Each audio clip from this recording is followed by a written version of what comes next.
आज इस वीडियो के माध्यम से आप कुछ ऐसी बातें जानेंगे जिन्हें डॉक्टर भी आपको नहीं बताते, लेकिन इन बातों का जानना आपके लिए प्रेगनेंसी के दौरान बहुत ज़्यादा आवश्यक है, क्योंकि ड्यूरिंग प्रेगनेंसी आपके द्वारा की गई एक गलती आपके शिशु को बहुत बड़े खतरे में डाल सकती है। सो फ्रेंड्स, हम स्टार्ट करते हैं अपना वीडियो। यदि आप पहली बार माँ बन रही हैं तो इस वीडियो को आप बहुत ही ध्यान से देखना, क्योंकि इस टाइम सोते समय आपके द्वारा की गई एक मामूली सी गलती आपके बच्चे की समस्याओं को बढ़ा सकती है। शिशु पर दबाव आ सकता है, यहाँ तक कि आपके बच्चे को सांस लेने में तकलीफ हो सकती है। चलिए, तो अब हम बात करते हैं कि प्रेगनेंसी के दौरान आपको कौन सी पोजीशन में सोना चाहिए, जिससे कि आपके बच्चे तक प्रॉपर तरीके से ऑक्सीजन और ब्लड पहुंच सके। इस टाइम आपको अपने सोने की पोजीशन का विशेष रूप से ध्यान रखना चाहिए।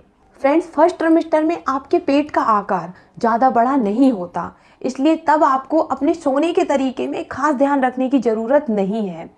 सेकंड ट्रिमेस्टर में पेट बाहर की ओर निकलना शुरू हो जाता है और तीसरी तिमाही में प्रेग्नेंट महिलाओं का पेट बहुत ज़्यादा बड़ा हो जाता है, जिसकी वजह से महिलाओं को उठने, बैठने, सोने में काफ़ी दिक्कतें आने लगती हैं।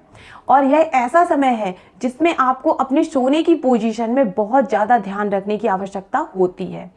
कंसीव करने के बाद सोने की सही पोजीशन क्या है और गलत तरीका सोने का कौन सा है, यह मालूम होना आपके लिए बेहद ज़रूरी होता है, ताकि आपके शिशु को किसी प्रकार का कोई भी नुकसान ना हो। गर्भावस्था में यदि आप भूलकर भी पेट के बल सोती हैं तो इससे शिशु को प्रॉब्लम हो सकती है। गलत तरीके से सोने के कारण शिशु पर दबाव पड़ सकता है, बच्चे को चोट लग सकती है, बच्चा शारीरिक रूप से विकलांग हो सकता है, उसका मानसिक विकास भी रुक सकता है। इसलिए आपको पेट के बल भूलकर भी नहीं सोना चाहिए। गर्भावस्था में यदि आप दाहिनी ओर यानी कि राइट हैंड साइड करवट लेकर सोती हैं या पीठ के बल ज़्यादा देर तक सोती हैं, तो इससे आपके शिशु तक ऑक्सीजन का फ्लो, ब्लड का फ्लो उचित तरीके से नहीं पहुंच पाता, या इससे बच्चे को सांस लेने में दिक्कत हो सकती है, उसके विकास में अड़चन आती है। इसीलिए आपको ज़्यादा देर तक सीधे हाथ की ओर करवट लेकर नहीं सोना चाहिए, लेकिन आप थोड़ी देर तक राइट हैंड साइड करवट लेकर या फिर पीठ के बल लेट सकती हैं, क्योंकि एक ही करवट में कोई भी बहुत ज़्यादा देर तक नहीं लेट सकता। इसके अलावा ड्यूरिंग प्रेगनेंसी पीठ के बल ज़्यादा देर तक सोने से गर्भाशय का पूरा भार आपकी रीढ़ की हड्डी पर पड़ता है, जिससे आपकी पीठ की दर्द की समस्या और भी अधिक बढ़ सकती है और पेट में आपके बच्चे पर भी दबाव पड़ता है, जिससे आपके शिशु को तकलीफ होती है। चलिए, तो अब हम बात करते हैं कि ड्यूरिंग प्रेगनेंसी सोने की सबसे बेहतर पोजीशन कौन सी होती है। प्रेगनेंसी में सबसे अच्छी पोजीशन लेफ्ट हैंड साइड करवट लेकर सोना मानी जाती है। एक्सपर्ट का मानना है कि गर्भावस्था में उल्टे हाथ की ओर करवट लेकर सोने से बच्चे तक प्रॉपर तरीके से रक्त का संचार पहुंचता है और ऑक्सीजन की सप्लाई अच्छे से होती है, जिसके कारण शिशु प्रॉपर तरीके से सांस ले पाता है और बच्चे का बेहतर तरीके से विकास होता है। इसीलिए प्रेगनेंसी के समय लेफ्ट हैंड साइड करवट लेकर सोना सबसे अच्छी पोजीशन मानी जाती है। अब मैं आपको सबसे इम्पॉर्टेंट बात बताने वाली हूँ। देखिए, प्रेगनेंसी के समय नींद पूरी होना बहुत आवश्यक होता है।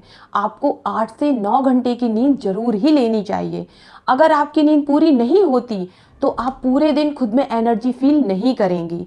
लेकिन ज़्यादातर गर्भवती महिलाओं को रात में नींद न आने की समस्या का सामना करना पड़ता है, क्योंकि अधिकतर बच्चे रात में ज़्यादा हलचल करते हैं और कई बार बार टॉयलेट जाने की वजह से भी आपकी नींद खराब होती है। इसीलिए बेहतर नींद लेने के लिए सबसे पहले आप स्ट्रेस फ्री रहें, खुश रहें, आपको टेंशन नहीं लेना है। देर रात तक मोबाइल और टीवी नहीं देखना चाहिए। जितना हो सके आप अपने शरीर को एक्टिव रखें। यदि आपकी बॉडी एक्टिव रहेगी तो रात को आपको अच्छे से नींद आएगी। इसके अलावा यदि आप सारा दिन बेड पर लेटी रहेंगी, घर का कोई काम नहीं करती हैं, एक्सरसाइज भी नहीं करेंगी, अपने शरीर को एक्टिव नहीं रखती हैं, तो यह भी एक रीजन हो सकता है आपको रात को नींद ना आने का।